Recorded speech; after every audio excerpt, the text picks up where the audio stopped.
এখনো পুরোনো দিনের মতো এইভাবে চুল কাটা হয় বাহিরে, তো সবাই আপনারা দেখতে পেলেন। তো এখানে জিলাপি বেচা হইতেছে খোলা মাঠে। তো অনেক ধরনের বাহারি রঙের জিনিস রয়েছে এই বাজারে, তো আপনাদের সাথে শেয়ার করব।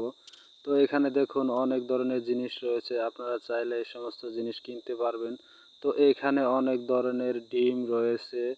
তো ডিমগুলো অনেক অল্প মূল্যে এখান থেকে কিনা যায়, যেহেতু গ্রামের হাট বাজার।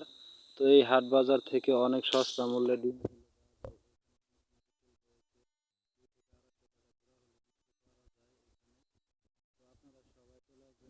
সকাল সকাল চলে আসছি। তো এখানে অনেক কোয়েল পাখির ডিম হয়েছে 10 থেকে 12 টাকা হালি।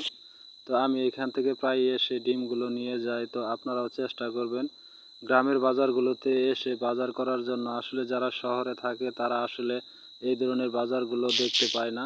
তো এখানে প্রচুর পরিমাণ সুপারি রয়েছে, সুপারিগুলো অনেক অল্প মূল্যে নিতে পারবেন। তো এইখানে অনেক ধরনের হাঁস মুরগি ওঠে।